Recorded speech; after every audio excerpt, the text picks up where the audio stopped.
Welcome to Talk2Tan, episode 2. I'm joined by Rob Hunter from Lads for Choice. Welcome, Rob. Thank you, Tan. Good to be here. Thanks for coming. So we want to talk about repeal and why Lads for Choice got started. Can you tell us about that? Yes, so I set it up as there was a lot of feedback coming back that there was men not really engaging in the whole referendum debate.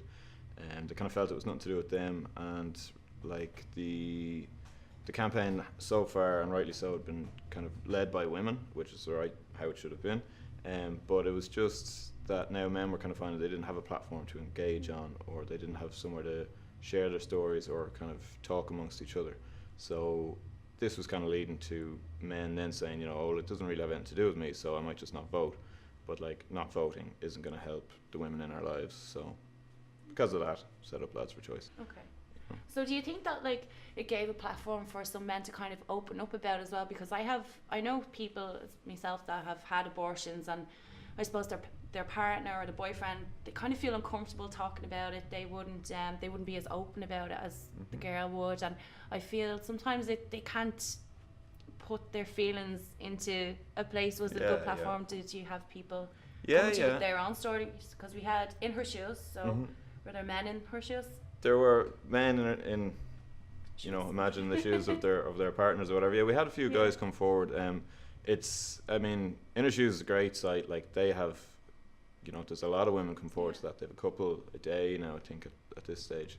It's a lot harder to get men to talk about it, to open up and to talk about it. Like, we'd offer anonymity, so like you don't have to have your face to anything if you don't want to. But like, we have had some guys come along, they tell it from their point of view, and it really kind of gets the message across as to why it affects men and whatnot. But there's a lot more we could do. Like, there's a lot more stories we could tell if people would come forward with them. But it is a struggle to it's get probably men a struggle to for talk men about this. in general, kind of to come out with these stories. Yeah. Do you think that you've converted lots of no's? Were there lots of no's in the beginning, and then now coming closer, we've only 2 weeks left? Do you find there's a surge of men coming out saying, I hope want so. to join this campaign? I hope so. I mean, men are getting more active, like, and knocking on doors and whatnot as well. Like, they are more informed. They kind of do. Do Lads for Choice go around canvassing? We do. We've done a few. Like, we'll kind of try and target like men only events, like football matches or whatever like that. So. It's very supportive of all the men. Yeah. To support the women like that. Yeah. That's really good. Do you think that it's politicised a lot of younger blokes? College students, like the 6 years that are going to be, doing the Leaving Cert, that are able to vote. Do you find that it's more approachable for them to get involved in a not so political campaign and something more general and compassionate?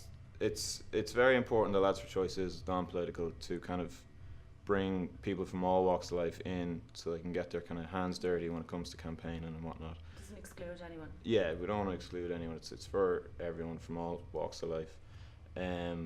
But yeah, I think there are people and I'd like to think that after this, they might sort of take a different issue, like, homelessness now is going to be the next big thing. Or when I come across men now when I do canvass, it's like, oh, it's a woman's issue, or they won't tell you how they're voting. And I've met a lot of love both men, I suppose, in Tala that would be voting no, but then they struggle with, I suppose, the conscience of like, a woman having to be forced to give birth, and they've been around for the Magdalene laundries and stuff like that. These are like older men now, but they still struggle with that.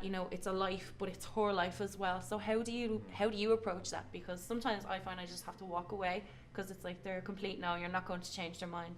Have you had like much success? Like, yeah, like it depends. Some people can be really like some really blunt people, blunt and belligerent and not want to know or whatever. But I would kind of bring it into what if it was your partner or your sister or your daughter. I love when you say what if it was your partner or your sister, and they say my partner or my sister or daughter wouldn't behave that way. She wouldn't be going out and getting pregnant. And well, so you come up with all these like, if they've got that sort of attitude towards their partner or sister, like that would kind of mean to me that their partner I'm sure their partner, they're in a good relationship and whatnot, but like their sister, if that's how they're kind of saying about their sister, I'm sure their sister wouldn't actually talk to them about it.